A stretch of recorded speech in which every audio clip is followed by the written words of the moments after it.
Hey everyone, so one of the things we worked on in class today was singing and playing at the same time, which is one of the things I hear from almost every student ever, especially using strumming pattern 6, which is down, down, up, down. How can you start to sing and play with that? Well, number one, choose a song that you already know the words and the melody for.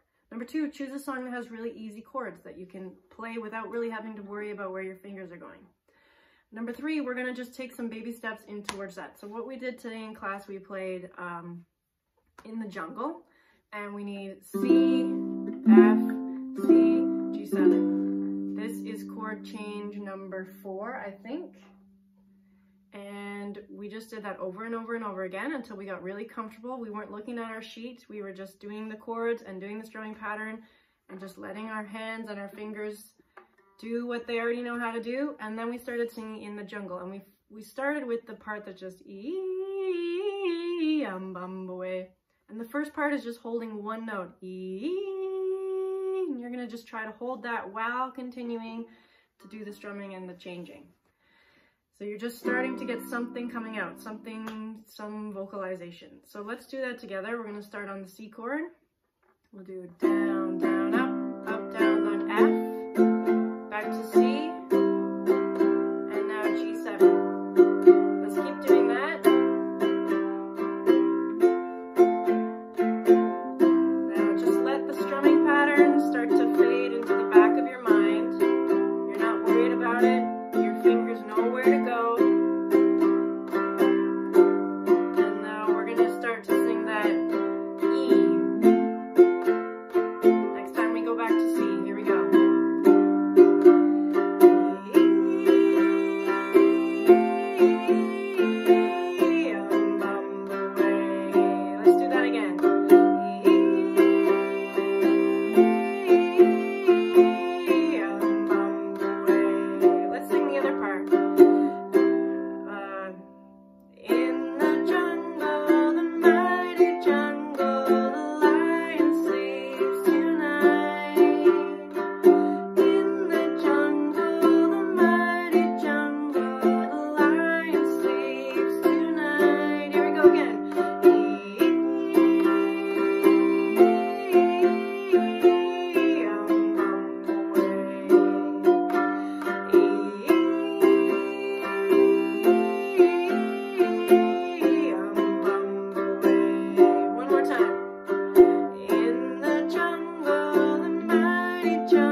So there's one example of how we're going to start doing strumming pattern 6 with some chords, and we're going to try to start singing. So play this video as many times as you need to, and have fun.